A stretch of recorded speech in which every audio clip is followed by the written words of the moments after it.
Hello students, good morning. आज की class में हम पढ़ेंगे कक्षा 9 का पार्ट 2 जिसका नाम है लहासा की ओर। इसके जो लेखक हैं वो है राहुल सांकृत्यायन। तो पहले चलो हम इनके बारे में ही जान लेते हैं ताकि हम इस चैप्टर को आसानी से समझ सके। राहुल सांकृत्यायन का जन्म सन 1893 में उनकी ननिहाल गांव उत्तर प्रदेश में हुआ था। उनका मूल नाम केदार पांडे था। इनकी शिक्षा काशी, आगरा और लाहौर में हुई। सन 1930 में उन्होंने श्रीलंका जाकर बौद्ध धर्म ग्रहण कर लिया और सन 1963 में इनका देहांत हो गया। ये हमने भी जाना लेखक का परिचय। तो अब चलो स्टार्ट करते हैं इस पाठ को। इस पाठ में राहुल जी ने अपनी पहली तिब्बत यात्रा का वर्णन किया है जो उन्होंने सन 1929 से 30 में नेपाल के रास्ते से की थी, क्योंकि उस समय भारतीयों को तिब्बत यात्रा की अनुमति नहीं थी, क्योंकि जो ये समय था ये वह समय था जब भारत अंग्रेजों का गुलाम था। इसलिए उन्होंने ये यात्रा एक भिखमंगे के छंदवेश में की थी। छंदवेश वह वेश होता है जब हम रूप बदलकर किसी देश की या किसी राज्य की यात्रा करते हैं। लेखक की यात्रा बहुत वर्ष पहले जब फरी कलिंपोंग का रास्ता नहीं बना था तो नेपाल से तिब्बत जाने का यही एकमात्र रास्ता था। इस रास्ते पर नेपाल के लोग के साथ साथ भारत के लोग भी यात्रा करते थे। ये रास्ता व्यापारिक और सैनिक रास्ता भी कहलाता था, क्योंकि इस रास्ते से व्यापार ही ज़्यादा होता था। इसलिए इससे लेखक ने मुख्य रास्ता बताया है। तिब्बत में उस समय भी जाति पाति, छुआछूत, पर्दा प्रथा जैसी अमान्य प्रथाएं नहीं थी। चोरी की आशंका के कारण भिखमंगों को कोई घर में घुसने नहीं देता, नहीं तो वह अपरिचित लोगों को भी अपने घर के अंदर बुलाते हैं और उनकी ज़रूरत अनुसार अपनी झोली से चाय देकर आप उनसे चाय भी बनवा सकते हैं। उनकी चाय और हमारे चाय में अंतर यह होता है कि जहाँ हम यहाँ दूध, चीनी, अदरक की चाय पीते हैं, वहाँ लोग नमक, सोडा और मक्खन की चाय पीते हैं। प्रत्येक चीनी किले से जब वह चले तो एक व्यक्ति को 2 चीटे राहदारी देकर थोंगला के पहले आखिरी गांव में पहुंच गए। यहाँ उनकी मुलाकात सुमति नामक एक मंगोलिया भिक्षु से हुई जो उनका दोस्त था। पहचान तथा भिखारी होने के कारण रहने को अच्छी जगह मिली, क्योंकि वहाँ उनकी पहचान भी थी, तो जिसके कारण उन्हें अच्छी जगह मिली। और 5 साल बाद जब वो लोग उसी रास्ते से लौटे तब उन्हें रहने की जगह नहीं मिली थी, जिसके कारण उन्हें गरीब झोपड़ी में रहना पड़ा। इसका एक और कारण यह भी था कि वे ने उस दिन लेट शाम को अपने वो जगह पर पहुंचे थे और उस समय वहाँ के लोग छंग पीकर बेहोशी की हालत में रहते हैं। छंग एक प्रकार का एक नशीला पदार्थ है जिसे पीकर वो अपने होश आवाज खो देते हैं, जिसके कारण वह उनका आतिथ्य सत्कार नहीं करते हैं। अगले दिन राहुल जी एवं सुमति जी को एक विकट डांडा थोंगला पार करना था। डांडे तिब्बत में सबसे खतरे की जगह थी। 16-17 हजार फीट ऊंची होने के कारण दोनों ओर गांवों का नामो निशान नहीं था। डाकों के छिपने की जगह तथा सरकारी नरमी के कारण यहाँ अक्सर खून हो जाते थे, क्योंकि वहाँ उस वक्त हथियार का कानून नहीं था। हथियार का कानून का मतलब है कि जैसे हमारे यहाँ के कुछ ही लोगों को हथियार रखने का कानूनी मान्यता प्राप्त है, लेकिन यहाँ हर कोई अपने पास, जैसे हम डंडे हाथ में रखते हैं, डंडे लाठी हाथ में रखते हैं, ऐसे वो लोग उनके हाथ में हथियार रहते हैं। इसलिए वहाँ अधिकतर खून हो जाते थे, क्योंकि वे लोग भिखारी के वेश में थे, इसलिए हत्या की उन्हें परवाह नहीं थी, परंतु ऊंचाई का डर बना था। दूसरे दिन उन्होंने डांडे की चढ़ाई घोड़े से की, जिसमें उन्हें दक्षिण पूर्व और बिना बर्फ और हरियाली के नंगे पहाड़ दिखे तथा उत्तर की ओर पहाड़ों पे कुछ बर्फ दिखी।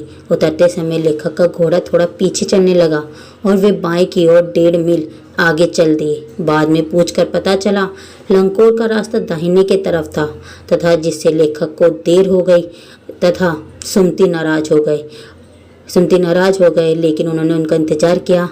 और सुमति ऐसे इंसान थे जिनका गुस्सा जल्दी ठंडा भी हो जाता था, और जैसे तैसे कर वे लंकोर में एक अच्छी जगह पर पहुंचे और वहाँ ठहरे। वे अब तिंगरी के मैदान में थे, जो कि पहाड़ों से घिरा टापू था। सामने एक छोटी सी पहाड़ी दिखाई पड़ती थी जिसका नाम तिंगरी समाधिगिरी था। आसपास के गांव में सुमति के बहुत परिचित थे।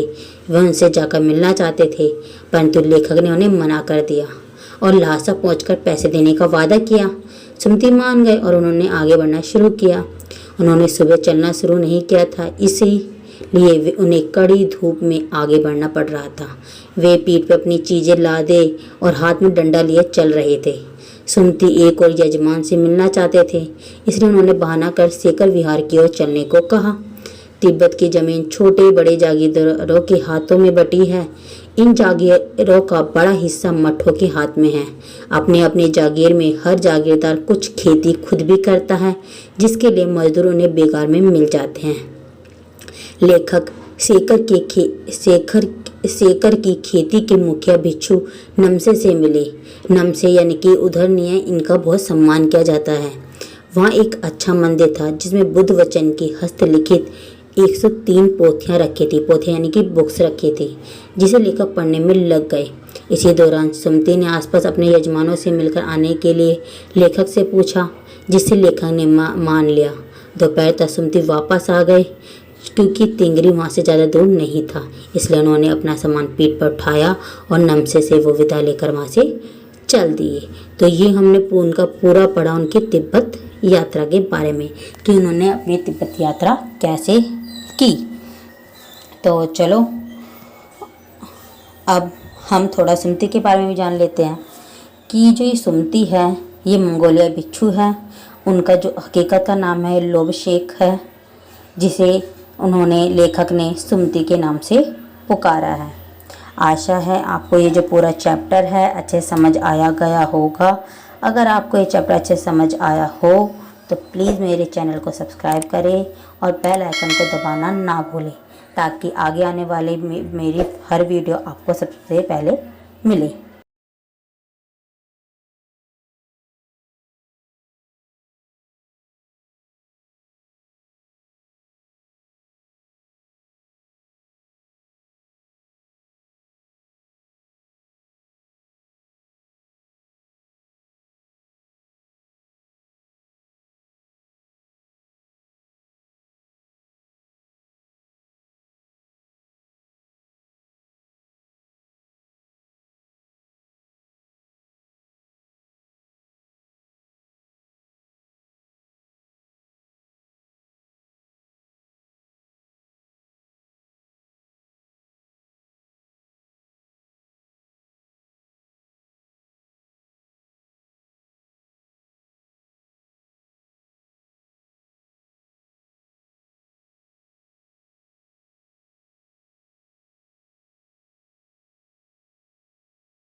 बौद्ध धर्म का ज्ञान ग्रहण किया। जब सुमति वापस आया तब वे दोनों घर लौट चले। इस प्रकार हमारा ये चैप्टर पूरा होता है। आशा है आपको ये वीडियो अच्छे से समझ आई होगी। Thanks for watching.